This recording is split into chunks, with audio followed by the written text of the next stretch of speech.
How's it going, everybody? Welcome back to the channel, and today I'm going to be reviewing a brand new movie that just came out. It's Evil Dead Rising. It's a very weird movie, and it's a very, honestly, I don't get scared in horror movies or anything like that, but I definitely don't think that this is for the faint of heart. So, like I say always, spoiler warning, because I do make these reviews with spoilers, although honestly I can't go that much into the movie because it might get flagged or something, because the movie was gory as hell. Everything in the movie, just from beginning to end, was just like a bloodbath. It was an insanely messed up movie in a way.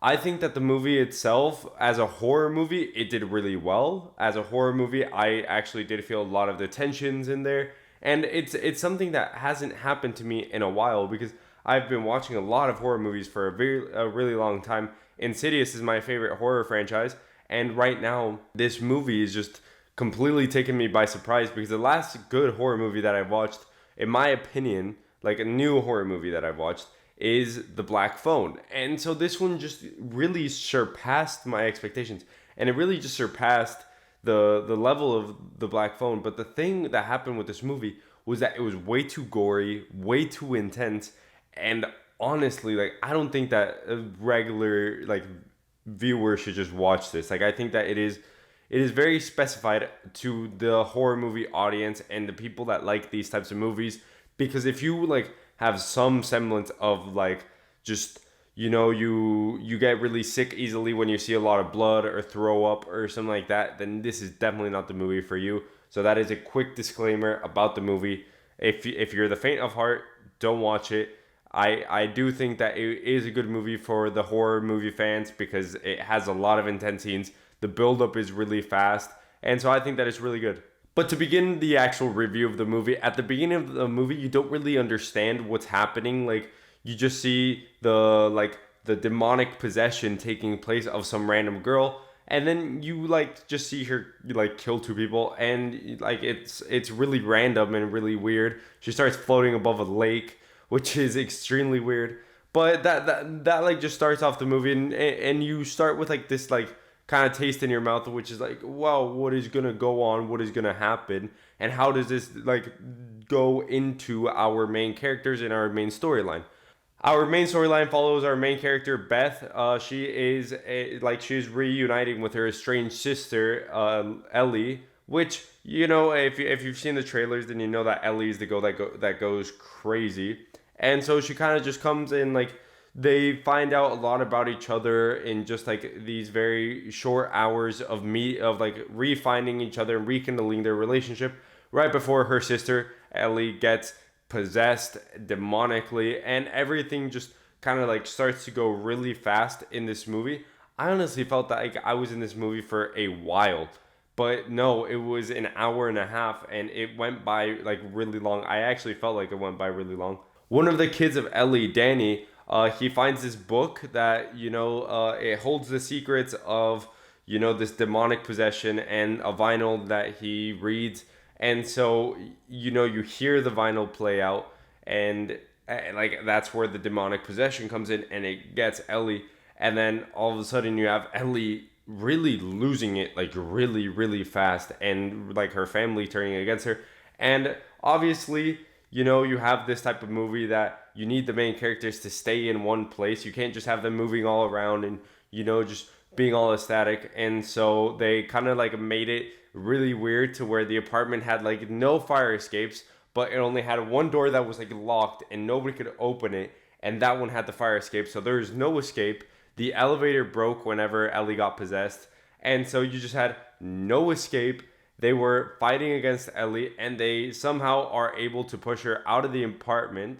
Ellie infects her daughter, Bridget, and so before Bridget fully turns into a demonic monster, they are able to push out Ellie out of the apartment. And so Ellie goes in this rampage outside on the hall, and everything is just super weird, because honestly, it was just extremely just creepy how she would sing to her daughter, and just how everything would just happen to a point where you actually did feel the intenseness of the scene.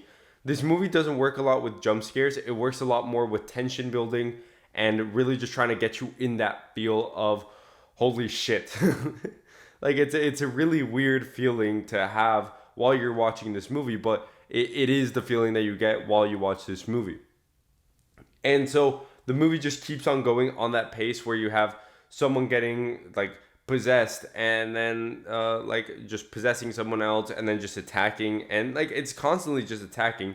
And then Beth decides to go and say, you know what, I need to listen to the end of this vinyl, and I need to make sure that, they don't say some way of how to get them out. And by this point, Danny has also been taken. And so you just have this scene where she has her headphones on and she's just listening to this vinyl just playing, and you see everything going on behind her, and like you kind of like want to like scream out like behind you, and like you're like you want to like signal or something, but it's a movie. So like I don't get scared with horror movies. I just look at the movie like, damn, like you are so stupid for not even checking your surroundings while you are watching this, which could potentially get you killed. And so she's just watching it, and then all of a sudden, demonic Ellie comes in, and they start fighting again. She somehow escapes with Ellie's youngest daughter, Cassie. They get out into the corridor, and so everything just starts getting even crazier.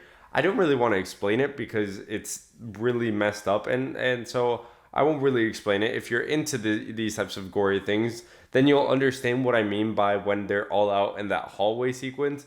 It's really messed up. And then Beth and Cassie get successfully into the elevator. They're in the elevator and they're waiting for it to go down.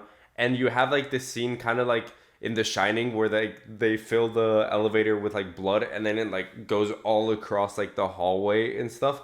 You have that where the elevator starts to fill up with blood, and somehow like the elevator reaches maximum capacity, and so it just drops all the way to the floor, releasing all this blood. And it just like made me like think about that scene.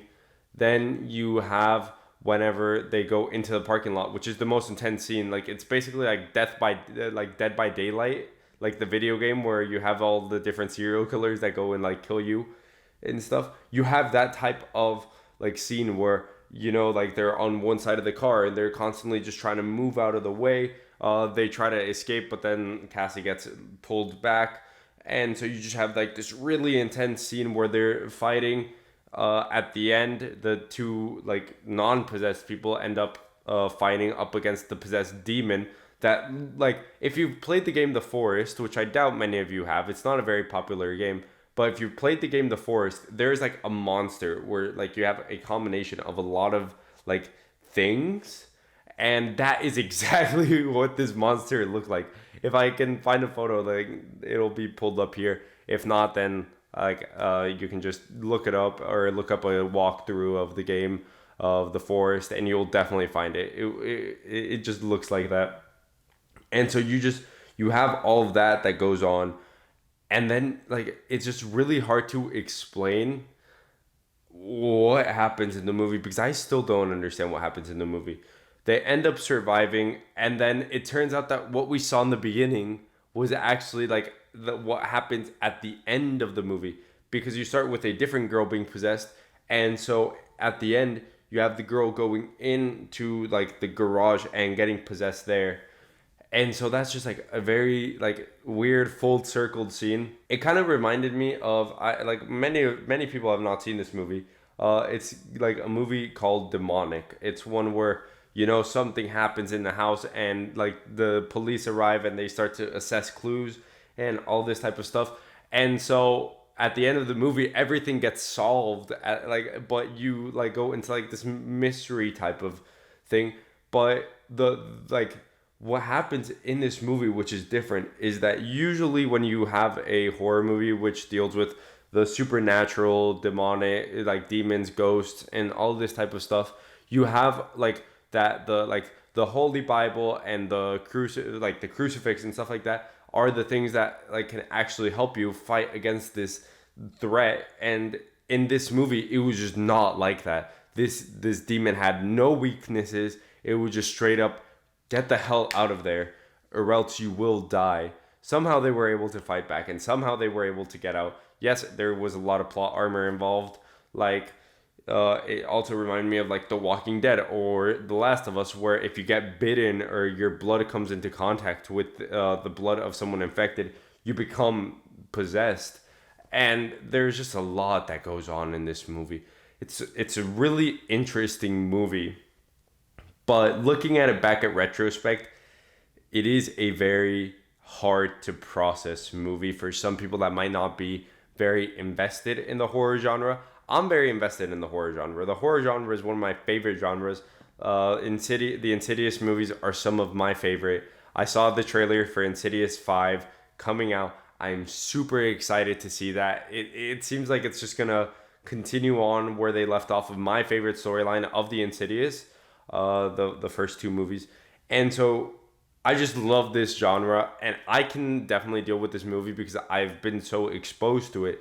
But someone that maybe doesn't have a lot of experience with these types of movies might want to stay away from it because it is really hard to process. It has a really good audience score, and I personally would give it like an 8 out of 10. It's good, but it does have a lot of like really difficult scenes. So you have been warned. If you want to go watch it, do that on your own time. But hey, if you're new to the channel, you should definitely hit that subscribe button, hit the like button, comment down below what your favorite horror movie is. Thank you everyone for watching. I'll see you all in the next one.